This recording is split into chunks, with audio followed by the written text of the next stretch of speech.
जी अस्सलाम वालेकुम। आप सबको बहुत बहुत ईद मुबारक। और डेफिनेटली आज पूरे पाकिस्तान ने पूरे जोश और खरोश के साथ ईद मनाई है और इस वक्त भी ईद के हंगामे जारी हैं जो कि अगले कुछ दिनों तक चलते रहेंगे। छुट्टियां हैं जाहिर है, और एक सियासी हंगामे की भी आजकल छुट्टियां होती हैं आर्जी तौर पे, क्योंकि सियासतदानों की जो असल ईद है वो तो 25 जुलाई को होगी। हम सबके साथ वो ये इस्लामी और शरई ईद तो मना रहे हैं, लेकिन उनकी असल ईद होगी 25 जुलाई को जब इलेक्शन का इनेकाद होगा।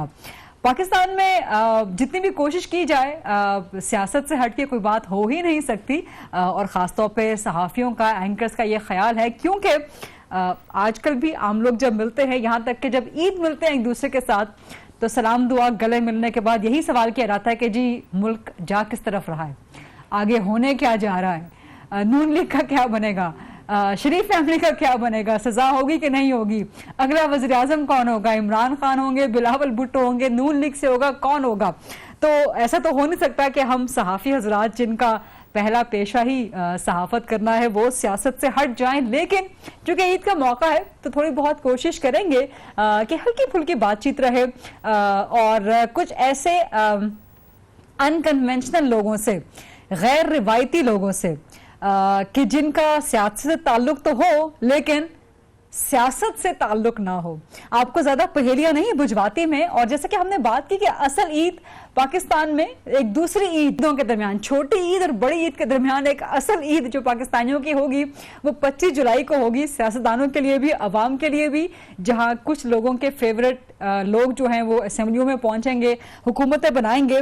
लेकिन इस दफा का इलेक्शन पाकिस्तान में बहुत से हवालों से बहुत यूनिक होने जा रहा है, बहुत मुनफरिद है, बहुत अनोखा है, इसलिए कि बहुत से अनकन्वेंशनल लोग, बहुत से गैर रिवायती लोग इस दफा इलेक्शन कंटेस्ट कर रहे हैं। सियासत को पाकिस्तान में अनफॉर्चुनेटली समझा जाता है कि शायद ये शरीफों का खेल नहीं है, और शरीफों से मेरी मुराद शरीफ फैमिली नहीं है, वाकई जो शरीफ होता है उन्हें कहा जाता है कि उनका खेल नहीं है। लेकिन कुछ लोग ऐसे हैं कि जो इस दफा सियासत में हिस्सा ले रहे हैं, भरपूर तरीके से हिस्सा ले रहे हैं, नौजवानों की नुमाइंदगी करते हैं, पढ़े लिखे लोगों की नुमाइंदगी करते हैं, साफ शफाफ तबके की नुमाइंदगी करते हैं, सुलझे हुए तबके की नुमाइंदगी करते हैं, और बिल्कुल अवामी तबके की नुमाइंदगी करते हैं। कोई लैंडलॉर्ड्स नहीं है, कोई इंडस्ट्रियलिस्ट नहीं है, कोई चोर डाकू माफिया इस किस्म के लोग नहीं हैं। तो स्ट्रेट फॉरवर्ड आज ईद के मौके पे हम बात करेंगे। मेरे साथ यहाँ लाहौर में मौजूद हैं जवाद अहमद, बहुत मशहूर व मारूफ गुलकार हैं, समाजी रहनुमा हैं और सियासतदान भी हैं, बराबरी पार्टी पाकिस्तान के चेयरमैन हैं और इस दफा इलेक्शन में हिस्सा ले रहे हैं। लाहौर के हल्के हैं NA 131, 132, और मुझे मालूम नहीं था कि NA 246 कराची से भी इन्होंने हिस्सा लेने का ऐलान कर रखा है। तो NA 131 लाहौर का सबसे बड़ा मार्का, जहां से ख्वाजा साद रफीक बामुकाबला इमरान खान, बामुकाबला जवाद अहमद। अस्सलाम वालेकुम जवाद अहमद साहब। जी वालेकुम अस्सलाम। ये आपसे जरा मैं तफसील से बात करूंगी कि आपको इस मलाखड़ा में उतरने की क्या जरूरत थी।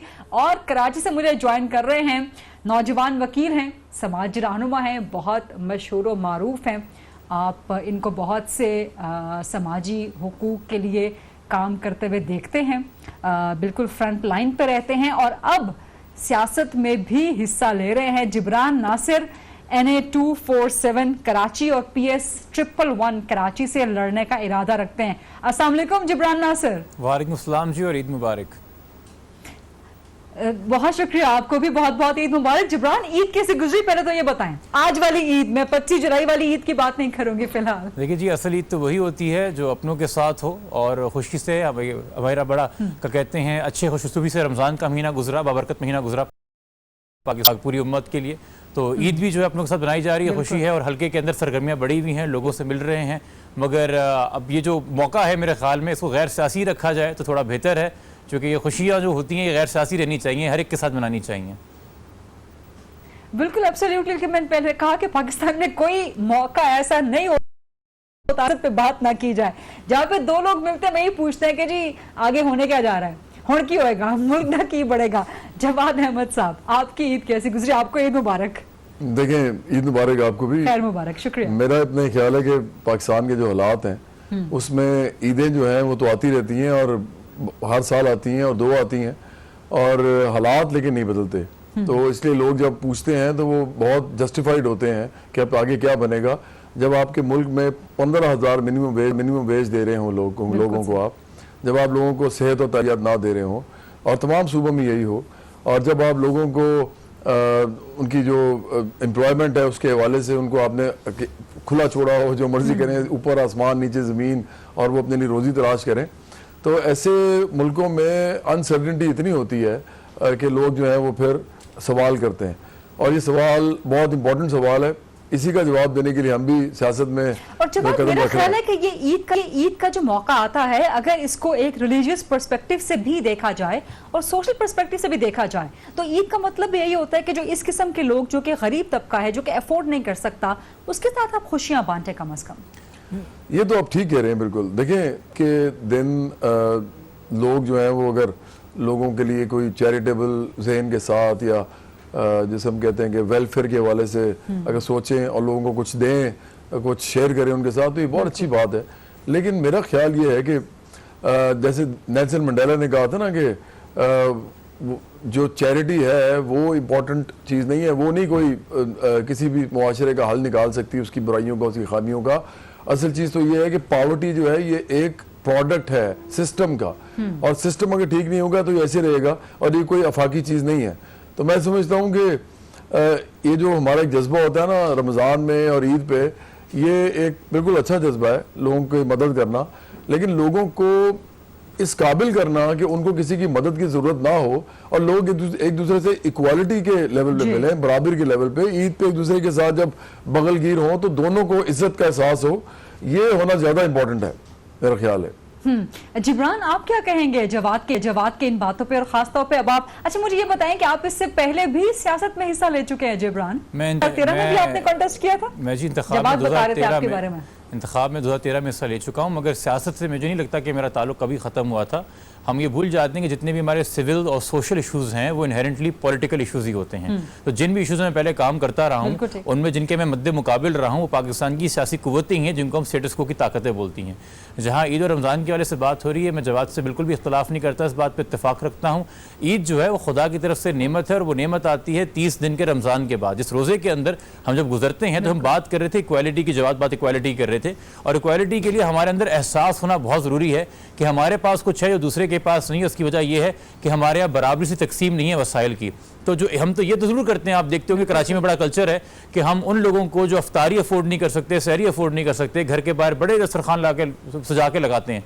मगर वो लोग जो वैसे ही दिन में 3 नहीं 6 वक्त की रोटी अफोर्ड कर सकते हैं, जब उन पे वक्त गुजरता है 12 घंटे का भूख का, प्यास का, तो वो एक सबक है। और जब आप पे एक और सबक है कि आपने से रोज़ा भूख का नहीं रखना, आपने रोज़ा रखना है कि आपने झूठ नहीं बोलना, आपने गुस्सा नहीं करना, आपने किसी को हर्ट नहीं करना, किसी को कहते हैं तकलीफ नहीं पहुंचानी। तो ये ये हमारे लिए एक सबक है सीखने के लिए कि माशरे के अंदर वो लोग भी हैं जो बहुत मुश्किलों में घिरे हुए हैं, और हम ये तो हमारे मुल्क में सियासतदानों को फिर तो हमारे मुल्क में सियासतदानों को शुक्र करना चाहिए कि इलेक्शन से पहले रमजान गुजर गया है, वरना झूठ नहीं बोलना, गलत वादे नहीं करने, ये तो बड़ा मसला हो जाता फिर सियासतदानों के लिए। तो मैं वही कहूँगा कि जो 30 हम ईद बना रहे हैं, तो हमें इस सबक कम से कम ये मिलना चाहिए कि हमने बहुत सारे वसाइल फॉर ग्रांटेड लिए हैं, चूँकि हमारा तकसीम बराबर की सतह पे नहीं है, और इस इशू के ऊपर मैं जवाब से बिल्कुल मुत्तफिक हूँ। ठीक है। अच्छा जिब्रान, ये बताएं कि ये ईद जो फॉल कर रही है अब इलेक्शन के नजदीक, तो इसका फायदा हुआ है आपको के कैंपेन करने के लिए, लोगों से मिलने जुलने के लिए? कराची में लोगों का मूड क्या है? खासतौर पे आप एक बहुत बड़े हल्के से, मेरा ख्याल है कराची का सबसे बड़ा हल्का यही रहेगा, NA-247, जहां से आप सामने होंगे, फारूक सत्तार लड़ेंगे, मुस्तफा कमाल लड़ेंगे, आरिफ अलवी लड़ेंगे, परवेज मुशर्रफ साहब को अगर लड़ने की इजाजत मिलती है तो कैसा लगेगा आपको जनरल परवेज मुशर्रफ के अगेंस्ट लड़ते हुए? देखिए, पहली बात तो ये कि मेरे ख्याल में खबरों की सरगर्मियों में ज़रूर रहेगा ये, चूँकि ये दिग्गज जो सियासत के कहलाते हैं, बड़े बड़े नाम ये आ रहे हैं। मैं सियासत के दिग्गज के अंदर बाकी नाम को तो गिनता हूँ, बट मुशर्रफ साहब मेरे नज़दीक पहले भी एक डिक्टेटर थे, आज भी एक डिक्टेटर है, और बड़ी शर्म की बात होगी अगर मेरे हल्के से हमने एक डिक्टेटर को इलेक्शन लड़ने की इजाज़त दी, तो मैं तो बतौर कैंडिडेट जो हूँ उनकी कैंडिडेचर को बिल्कुल अपोज करूंगा। ये जमहूरी कुव्वतों के बीच में मुकाबला होना चाहिए, रवायती जमहूरी हुकूमतों के बीच में मुकाबला होना चाहिए, जो आइन में बिलीव करते हैं, आइन की पासदारी बिलीव करते हैं, उनमें नहीं कि जिनका जब मूड हो वो आइन पमाल कर दें, असम्बलियाँ तोड़ दें और काबिज हो जाएं सारे इदारों के ऊपर। बिल्कुल ठीक, बिल्कुल बहुत वैलिड पॉइंट है। NA 247 से जिब्रान लड़ रहे हैं जो कि कराची का सबसे बड़ा हलका है, और NA 131 जो मैंने कहा कि यहाँ पर बड़े बड़े सियासी पहलवानों का हलका है, इमरान खान बामुकाबला ख्वाजा साद रफीक बामुकाबला जवाद अहमद। जवाद साहब, आप जीतने के लिए लड़ रहे हैं, आपको लगता है कि आप इमरान खान को हरा पाएंगे इलेक्शन में? इस वक्त तो आपको पता है बड़ी अच्छी तरह कि इमरान खान साहब, शहबाज शरीफ साहब, बिलावल ज़रदारी साहब, ये जिन लोगों के खिलाफ मैं खड़ा हो रहा हूँ, मैं 131 से इमरान खान साहब के सामने लड़ूंगा और 132 से शहबाज शरीफ साहब के सामने लड़ूंगा और 246 में बिलावल ज़रदारी साहब के सामने लड़ूंगा। जी बिल्कुल, ये है, होंगे 246। ये एक सिंबॉलिक मतलब हमारा आप समझेंगे इंटरवेंशन है पॉलिटिक्स में। हम समझते हैं कि एक हार जीत तो होती है, हम जीतने के लिए लड़ेंगे बहुत ज़्यादा जोश के साथ और जुनून के साथ, हम पूरी अपनी जान लगाएंगे, लेकिन ये हम हार जीत के लिए नहीं लड़ रहे इलेक्शन। हम ये एक सवाल खड़ा करने के लिए इलेक्शन लड़ रहे हैं। वो सवाल ये है कि क्या पाकिस्तान में सिर्फ जागीरदार, सरमायादार, लैंडलॉर्ड्स, लैंड माफिया, बल्कि sugar mafia, timber mafia, water mafia, you name the mafias, we have all of them. तो ये क्या हम इनके लिए सियासत छोड़ दें या हम खुद भी सियासत के मैदान में आए? मेरा ख्याल है कि मिडिल क्लास और मेहनत कश जो हैं, इन दोनों को अब सोचना चाहिए कि वो सियासत में आए, लोगों को मोबिलाइज भी इनको करना चाहिए, पार्टीज फॉर्म करने के सामने जिब्रान सामने आए हैं, तो ये एक बहुत बड़ी इंस्पिरेशन है। और पार्टीज फॉर्म करने का ये टाइम है, ऐसी पार्टीज जो कि बेस करें अपने आप को लोगों के इश्यूज के ऊपर, उनको सॉल्व करने के इश्यूज के ऊपर बेस करें। ये वो टाइम है जब मेरा ख्याल है कि और भी अगर पार्टीज बनेगी तो हमें खुशी होगी, लेकिन बराबरी पार्टी पाकिस्तान इसीलिए आई है, हम लोग इन लोगों की इजारादारी खत्म करना चाहते हैं और तहरीक चलाना चाहते हैं पाकिस्तान में कि मिडिल क्लास और मेहनत कश लोग में बाहर आके इलेक्शन लड़े इनके सामने और पार्लियामेंट में जाके अपने तबके के लिए कानून साजी कर सकें 99% के लिए। ये बड़ी जबरदस्त बातें आप कर रहे हैं, लेकिन जवाद साहब और जिब्रान साहब, यही बातें, यही चीजें कमोबेश हर सियासी जमात के मंशूर में हैं, जो कि उन्होंने देना शुरू भी कर दिया है अपने अवाम को। तो फर्क क्या है फिर कि अगर लोग वोट करना चाहते हैं तो जवाद अहमद को क्यों वोट करें, जिब्रान नासिर को क्यों वोट करें, इमरान खान को क्यों ना करें? उनके मंशूर में भी यही है, बिलावल भुट्टो के मंशूर में भी यही बात है, MQM के मंशूर में भी यही बात है, नून लीग के मंशूर में भी यही बात है। और एक ब्रेक लेते हैं और ब्रेक के बाद जब वापस आएंगे तो जवाद और जिब्रान से पूछेंगे कि इनके मंशूर में भी वही बातें हैं जो बाकी तमाम सियासी जमातों के मंशूर में हैं, तो फर्क कहाँ पे है? लोग बाकी बड़ी बड़ी सियासी जमातों को छोड़ के इनको वोट क्यों दे? After short break. Welcome back, आप देख रहे हैं ईद का स्पेशल प्रोग्राम। एक बार फिर से आप सबको बहुत बहुत ईद मुबारक। मेरे साथ हैं कराची से जिब्रान नासिर और लाहौर से जवाद अहमद साहब। जिब्रान, वो जो मैं बात करना चाह रही थी, पूछना चाह रही थी कि आप लोगों का, बल्कि पहले मुझे आप बताएं, ब्रेक पे जाने से पहले जवाद साहब ने तो बताया था कि उनका मंशूर क्या है, आपका मंशूर, आपका पैगाम अवाम के लिए क्या होगा? आपने बड़ी अच्छी बात की थी ब्रेक पे जाने से पहले कि मंशूर तो सबके अच्छे होते हैं, सोल्यूशंस हर एक को पता होते हैं कि मसाइल के क्या हैं, जो कि पढ़े लिखे लोगों से हर कोई अपना मंशूर लिखवा लेता है। इसलिए इससे हम जरा आगे बढ़ के बात करते हैं, क्योंकि हर एक को पता अगर मसले गिनवाने पे आएंगे तो क्या है और हल गिनवाने पे आएंगे तो वो क्या है। जो असल इशू है वो है कि मसलहत की शिकार है हमारी सियासत। मेरे हलके का नुमाइंदा मेरा वफादार नहीं होता, अपनी पार्टी लीडरशिप का वफादार होता है। वो कितना भी पढ़ा लिखा, धुला धुलाया, अच्छा साफ शफाफ गुफ्तगू करने वाला हो, उसने आखिर में उसी मौक़िफ़ का दिफा करना है जिसकी पार्टी लीडरशिप को सूट करता है। और पार्टियां चलती हैं फंड से, और फंड्स आते हैं तरह तरह के कहते हैं माफिया से, तरह तरह के लैंड ग्रैबर से, तरह तरह के टैंकर माफिया से। जितने माफिया की बात करते हैं जवाद साहब, ये आप भी जानती हैं कि ये सियासी पार्टियों के फंडर्स होते हैं। तो और कराची और लाहौर में तो प्रॉपर्टी माफिया एग्जैक्टली उसने इन्वेस्ट करना शुरू कर दिया इलेक्शन में। तो जब ये आपके माफिया ही क्या कहते हैं फंड कर रहे हैं, जब पैसा ही काला धन जमा सत्ता के ऊपर इलेक्शन लड़ा जा रहा है, तो इनसे मत तवक्को कीजिएगा कि मसलत का हल निकालेंगे। मैंने 5 साल जो एक्टिविज्म की है उसमें कम से कम एक चीज, एक मौक़िफ़ मैंने सामने रखा है कि पब्लिक वेलफेयर के आगे, रूल ऑफ लॉ के आगे, हक और सच के आगे सामने कोई भी हो, कोई शख्स हो, कोई इदारा हो, कोई नॉन स्टेट एक्टर हो, हमने कॉम्प्रोमाइज नहीं करना, हमने बैकफुट पे नहीं जाना, हमने मसलियत का शिकार नहीं होना, हमने खौफ से आज़ाद होकर काम करना है, हमने नफरत और तासुब से आज़ाद होकर काम करना है, हमने मसलियत से आज़ाद होकर काम करना है। Number 1 priority welfare of the people होती है। ये बुनियादी फ़र्क है रवायती सियासतदानों के अंदर और उन नए लोगों में जो सियासत के अंदर आ रहे हैं, साफ शफाफ तरीके से सियासत करना चाहते हैं और पीपल्स पावर पर रिलाई करना चाहते हैं। ये नहीं कि किसी बड़े, ऐसा नहीं कि मेरी कैंपेन के अंदर मुझे लोगों ने राब्ता नहीं किया या मेरे पास नहीं आए, ये ऑप्शन मेरे पास भी है कि मैं किसी से ज्यादा बड़े बड़े फंड इकट्ठे कर लूं, मगर मैं नहीं चाहता कि कल को कोई मेरी बोली लगाए और मेरा दाम लगाए। हम अपने कारकर्दगी के ऊपर, अपने असूलों के ऊपर, अपने मंशूर के ऊपर वोट लेना चाहते हैं और वो कारकर्दगी करना चाहते हैं कि 5 साल बाद जब इसी हल्के के अंदर आए तो हक से वोट मांगे, शर्मिंदा होकर ना मांगे। बहुत खूबसूरत बात है और ये बहुत से लोगों के लिए, खासतौर पर नौजवानों के लिए, कि जो सियासत में आना चाहते हैं, पाकिस्तान को बदलना चाहते हैं, पाकिस्तान में कुछ नया करना चाहते हैं, अवाम की खिदमत करना चाहते हैं। अच्छा, एक तो जवाद साहब यहाँ बड़ा मसला है कि सियासत को कोई बतौर पेशा अपनाता नहीं है। पैशन तो बहुत लोगों का होता है, लेकिन जैसे होता है ना कि मैं बड़ा होके या बड़ी होके डॉक्टर या इंजीनियर बनूंगा या कुछ टीचर बनूंगा या किसी और शोबे में जाऊंगा, कोई ये नहीं कहता कि मैं बड़ा होके सियासतदान बनूंगा या बनूंगी। इसका मतलब है कि काफी हम लोगों ने हमारे यहाँ सियासत को काफी मैं एक करेक्शन कर दूं, आजाद मानी, सब नहीं कहते कि मैं सियासतदान नहीं बनूंगा। कुछ लोग कहते हैं, सियासतदानों के बच्चे कहते हैं कि हम वो तो मौरूसी सियासत हमारी। वैसे मैं भी कहता था जब मैं यूनिवर्सिटी में, probably I was the odd one out, मेरे जितने भी दोस्त थे वो इंजीनियर बनना चाहते थे, मैं भी इंजीनियरिंग कर रहा था।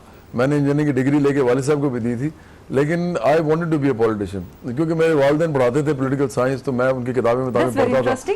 हाँ, मैं तो उससे, और मेरा जो पहला गाना था अल्लाह मेरे दिल के अंदर, उसमें मैंने डिस्पैरिटी दिखाई थी, क्योंकि मेरा हमेशा से जो पॉलिटिक्स में जो मेरे आप समझे जिस्ट उसका मैं समझता हूँ ये है कि क्लास पॉलिटिक्स होनी चाहिए और लोग जो है वो देखना चाहिए कि हमें कि इनकम ग्रुप्स क्या हैं लोगों के, लोग कितना जो है इस्तेसाल उनके साथ हो रहा है, किन सेक्शंस का, फिर उनके लिए आपको खड़ा होना पड़ता है। और सोशो इकोनॉमिक इशू सबसे ज्यादा इसमें होते हैं, कल्चरल भी होते हैं। सॉरी आपको इंटरप्ट कर रही हूँ, यही सारी बातें जो हैं यही तमाम सियासी जमातों के मंशूर में शामिल हैं, खासतौर पर तहरीक इंसाफ में। जब वो तब्दीली की बात करते हैं, खासतौर पर उनका नारा के 2 नहीं 1 पाकिस्तान, कि इस्तेहसाल नहीं हो, कहीं पर इम्तियाज नहीं हो, तो वो यही बातें करते हैं। देखिए, मैं आपको एक बात लोग इमरान खान को छोड़ के जवाद अहमद को क्यों वोट?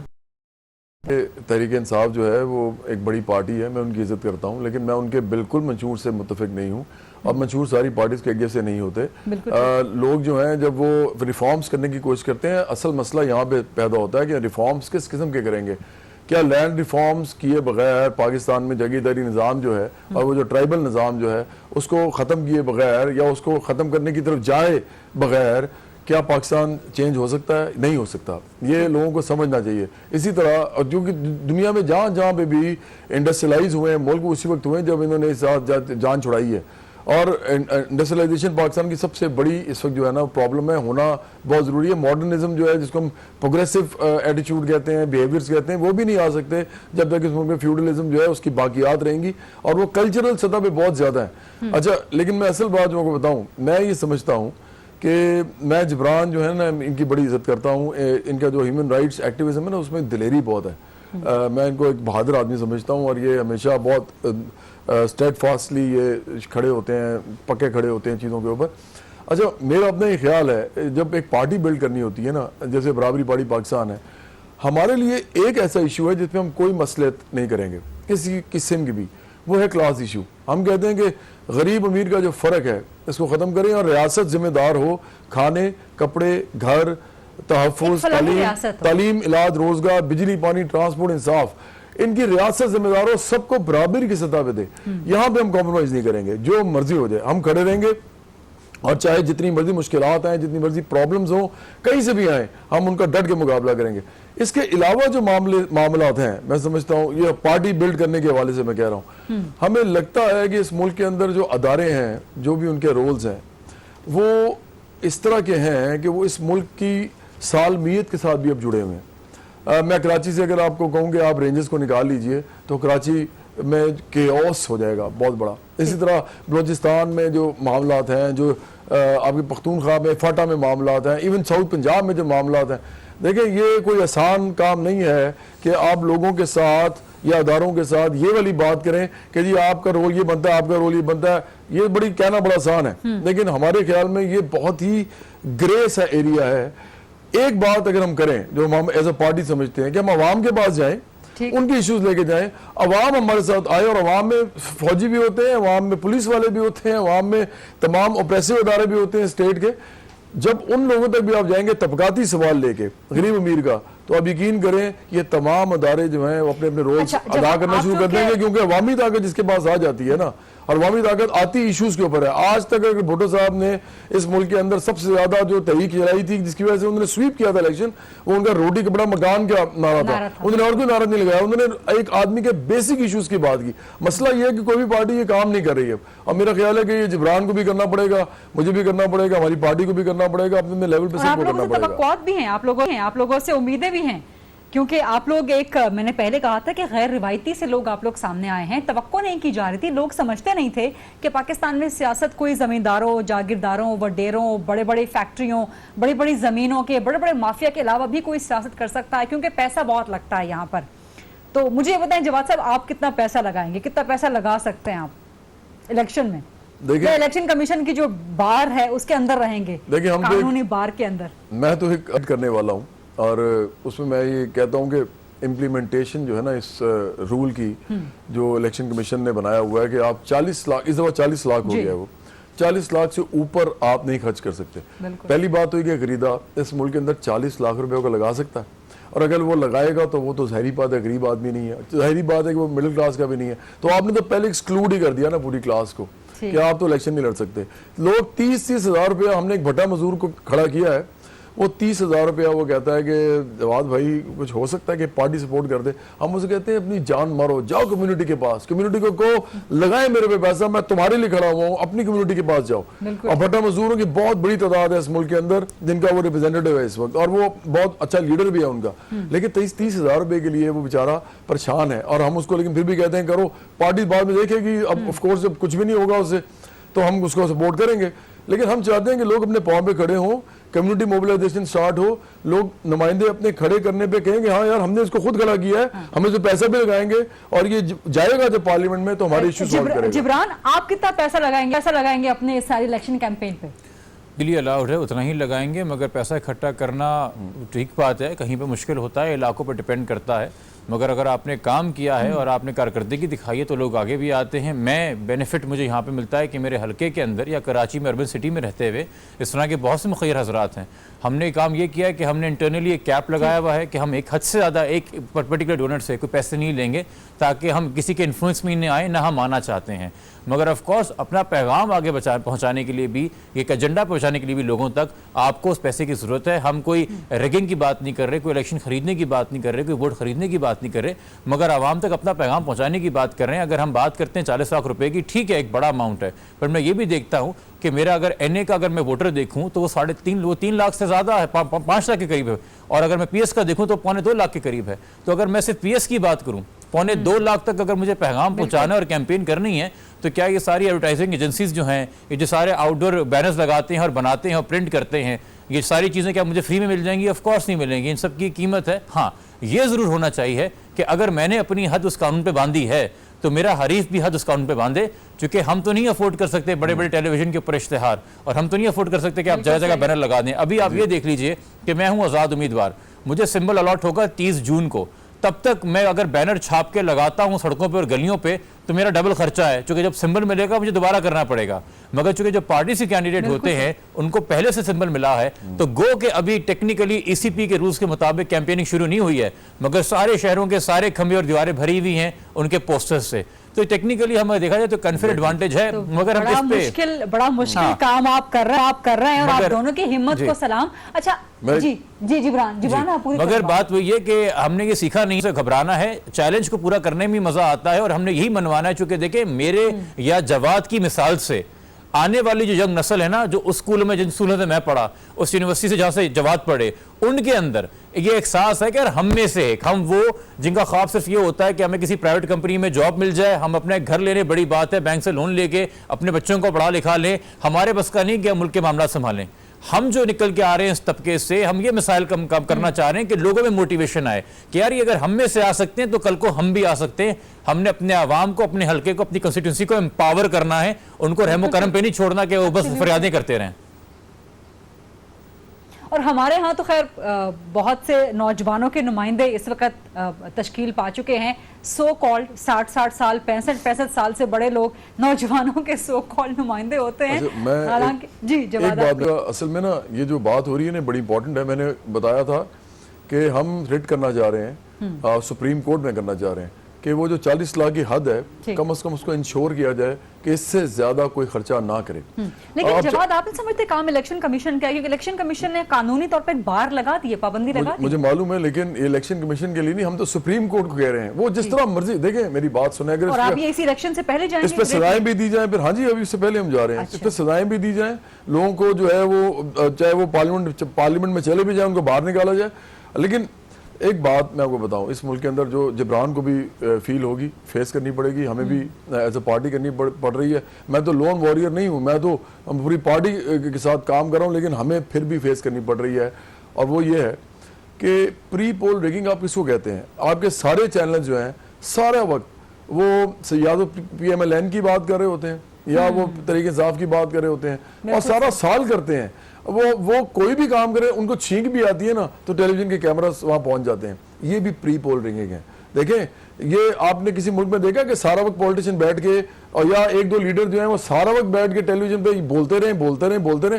ये तो इमेज में, ये मैंने भी, मुझे भी पता है इस बात का कि अगर एक आदमी का गाना जो है वो आप 10 दफा दिन में, बल्कि 20 दफा दिन में, और हर चैनल पे चलाएंगे तो उसका गाना हिट हो जाएगा। जो मर्जी हो जाए, वो बुरा भी होगा ना तो थोड़ा बहुत पहचाना जाएगा, अच्छा होगा तो बहुत सुपर हिट हो जाएगा।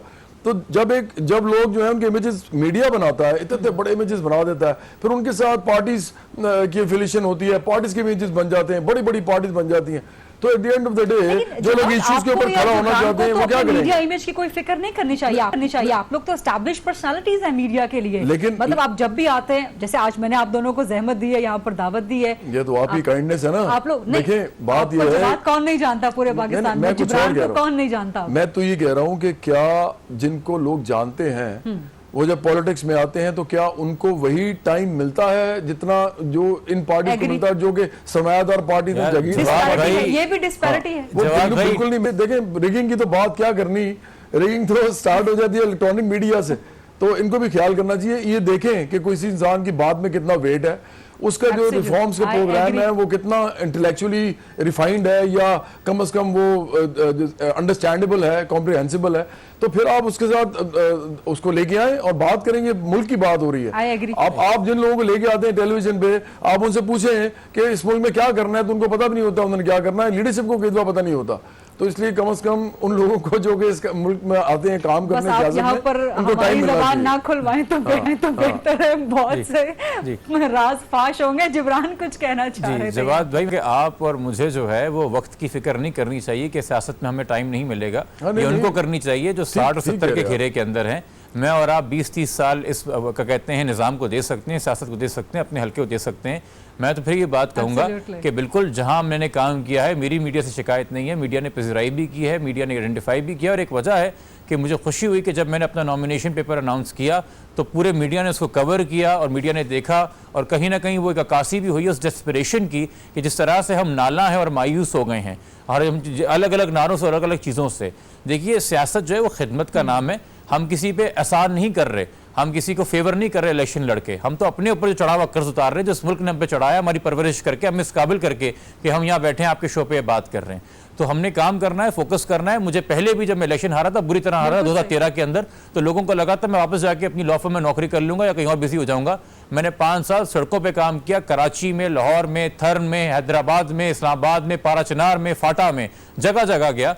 पावर की जरूरत नहीं है काम करने के लिए। हाँ, अगर हम इलेक्शन में आए तो इसलिए कि अगर हम एम्पावर होते हैं तो हम अपने हल्के को एम्पावर करेंगे।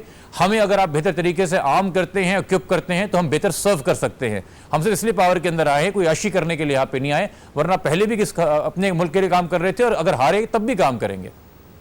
बिल्कुल ठीक। बहुत खूबसूरत बातें हैं जवाद साहब आपने भी, जिब्रान साहब आपने भी। मेरे पास आज के प्रोग्राम का वक्त खत्म हो गया है। बहुत शुक्रिया कि ईद के दिन पर आप दोनों तशरीफ लाए हैं और पाकिस्तान के आवाम के लिए कुछ सोचने समझने, इंटेलेक्चुअली स्टिमुलेटिंग बातें आप लोगों से हुई हैं। कुछ ईद से ज़रा हट के गैर रिवायती, सियासत से ज़रा हट के गैर रिवायती बातें हुई हैं। बहुत शुक्रिया। आप सब अपनी ईद को खूब एंजॉय कीजिएगा और 25 जुलाई को सोच समझ के वोट डालिएगा, ताकि ज़िंदगियों में पाकिस्तान की, पाकिस्तानियों की हमेशा के लिए ईद आ सके। अपनी ईद बहुत एंजॉय कीजिएगा। प्रोग्राम देखने का शुक्रिया।